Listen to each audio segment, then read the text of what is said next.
The damage was contained, but the attack on Kenton United Synagogue in Harrow is just the latest on the Jewish community in London. It was a police reassurance patrol that spotted smoke coming from inside the synagogue's medical room around midnight. A bottle of accelerant had been thrown through the window. Though the main synagogue was unaffected, it was cordoned off, so the community gathered elsewhere to pray this morning. It's a strong community, and we are undeterred by what has taken place. I think if we were afraid and we said, I'm not going to go to shul, I'm not going to go to the synagogue because of what's taken place, then I think you've helped them to win. Don't let them win. The Prime Minister called the latest attack abhorrent, saying on X, it will not be tolerated.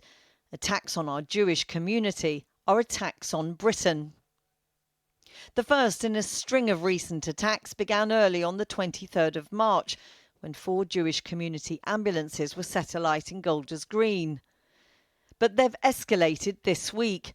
Petrol bombs were thrown at a synagogue in Finchley on Wednesday, and the Iranian opposition TV channel, Iran International, was targeted in West London. 2 days later, a man tried to set fire to a property previously used by a Jewish charity in Hendon. Then last night, this attempted firebomb attack on Kenton United Synagogue in Harrow. Most have been claimed online by a group called the Islamic Movement of the Companions of the Right, which has also claimed similar attacks across Europe in recent months. The Metropolitan Police said it was considering whether the group's tactics, effectively using thugs for hire, were at play here, and warned that anyone tempted by the offer of easy money could face a long prison sentence. This is recruiting violence as a service, and the people who conduct that violence often have little or no allegiance to the cause and are taking quick cash for their crimes. To anyone even considering getting involved in that type of activity, my message to you is this: ask yourself, is the risk really worth the reward? The Deputy Commissioner, Matt Dukes, said it wasn't acceptable that the Jewish community has to live behind locked gates and high fences. London is better than this. We should be standing alongside our neighbours. We need Londoners to be vigilant, to support those who are being targeted. We need people to speak out against anti-Semitism. The Met said it had already stepped up resources in northwest London, adding thousands of additional patrols. Well, I'm joined now from Manchester by the former Labour MP and the Vice President of the Jewish Leadership Council, Dame Louise Ellman. Thanks so much for joining us this evening. Give me a sense of what you know the Jewish community is feeling right now. There's a very strong feeling of unease and concern in the Jewish community. People feel quite rightly that something pretty fundamental has changed. We've always felt very secure as Jews, British Jews, secure in our community, secure in our country. Yet something is different. And after 2 years of marches screaming hatred towards Jewish people in our streets, we now see people actually being killed. Murders, terrorist murder at Heaton Park Synagogue in Manchester. Now it seems to be almost daily in London, Hendon, Golders Green, all parts of London where synagogues, Jewish organisations are being attacked, and people just feel something is different. But they also feel that something more needs to be done about it. And it's not good enough simply to berate what's happened.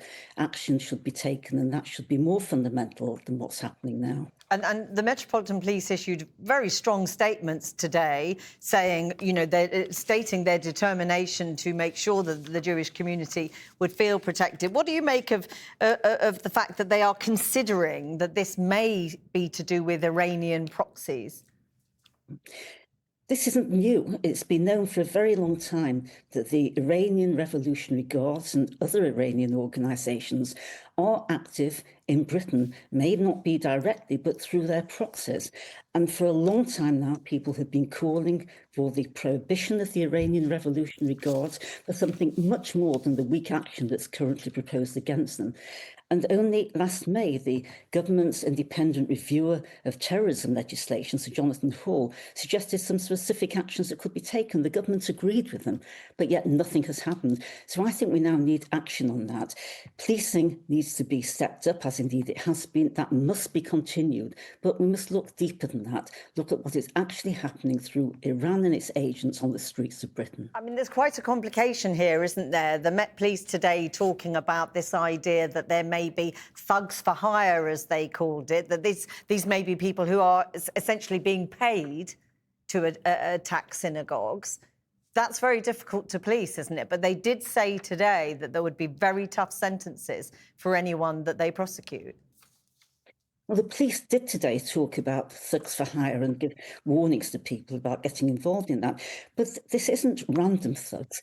This is something organised by the Iranian state through their organisations, their proxies, and that's where the action has to be taken.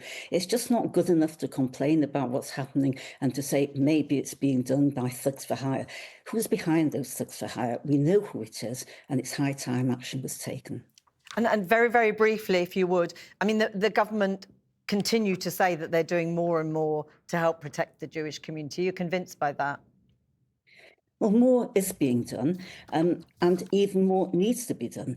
And it's, if hatred, marches of hatred, chants of hatred were allowed for over 2 years, it's not surprising that we're seeing what is now taking place on our streets now. But it's not too late, and it's not just about the Jewish community, it's about the democracy of this country. So the government needs to act more firmly, and then specifically to deal with Iranian proxies. Very finally, if I may, as a Labour Party grandee, if I may call you that, very tough week for Sir Keir Starmer over his handling of the Mandelson affair. How confident are you that he will survive this? It is a very tough time, and I think now we just have to listen to what Sir Keir Starmer says in the House of Commons on Monday and have the full facts in front of us before we can really decide whether he has been at fault. Dame Louise Ellman, thanks very much for talking to us. Thank you.